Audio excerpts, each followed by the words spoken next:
नमस्कार, बहुत स्वागत है आप सभी का। आप देख रहे हैं न्यूज़ 18 का डिजिटल प्लेटफॉर्म। आपके साथ मैं हूं ममता तिवारी।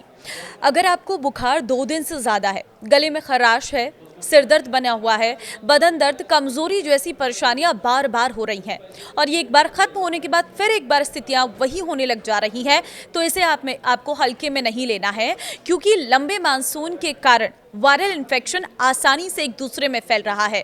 नॉर्मल फ्लू कई तरह के वायरस से होता है, लेकिन इस समय H3N2 वायरस सबसे अधिक एक्टिव है।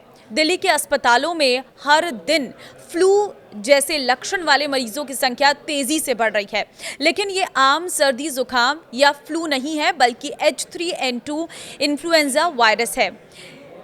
ये वायरस की वजह से मरीजों को तेज बुखार, गले में खराश, सिर दर्द, बदन दर्द, कमजोरी जैसी परेशानियां हो रही हैं। सबसे बड़ी समस्या ये है कि ये बुखार साधारण दवा जैसे कि पैरासीटामोल से जल्दी ठीक भी नहीं हो रहा है। इसे ठीक होने में 7 दिन या उससे भी ज़्यादा समय लग रहा है।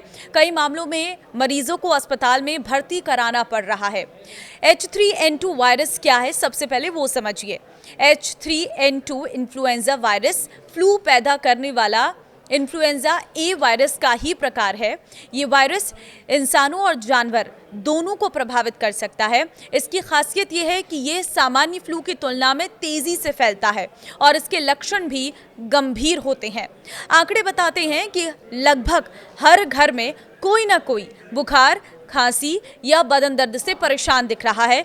डॉक्टर्स का कहना है कि इस बार वायरल इन्फेक्शन सामान्य से अधिक लंबे समय तक चल रहा है, 7 से 10 दिन तक मरीजों को जकड़े रख रहा है। ऐसे में घबराने के बजाय सतर्क रहने और समय पर टेस्ट कराने की ज़रूरत है।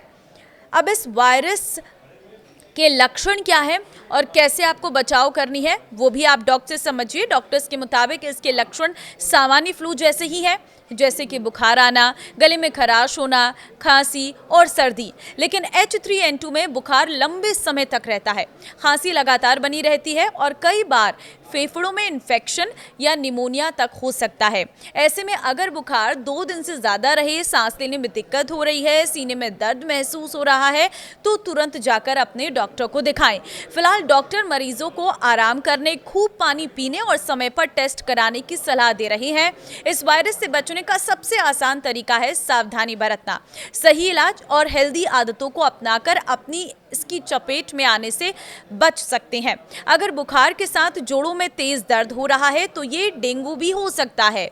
हेपेटाइटिस ए या ई के केस में लिवर इन्वॉल्व होता है, जिसमें मतली, कमजोरी, शरीर का पीला पड़ना और लगातार बुखार शामिल है।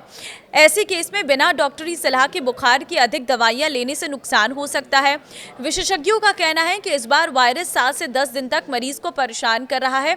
सामान्य वायरल जहां 3-4 दिन में उतर जाता है, वहीं अब मरीज लंबा समय तक थकान, बुखार और दर्द झेल रहे हैं। डॉक्टर मानते हैं कि ये शायद लोगों की इम्यूनिटी कमजोर होने का संकेत है, इसलिए खान-पान और लाइफस्टाइल का आपको जरूर ध्यान रखना है।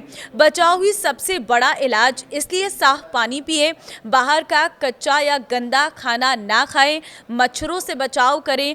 फ्लू जैसे लक्षणों पर ओवर द काउंटर दवाइयों के बजाय डॉक्टर की सलाह लें। हाई रिस्क ग्रुप यानी कि बुजुर्ग, बच्चे, क्रॉनिक पेशेंट, सतर्क रहने की ज़रूरत है। तो इस वीडियो को आप शेयर ज़रूर कर लें ताकि लोग इस नए वायरस के बारे में समझ सकें और बुखार अगर लंबे समय तक है तो जाकर डॉक्टर को दिखा सकें। नमस्कार।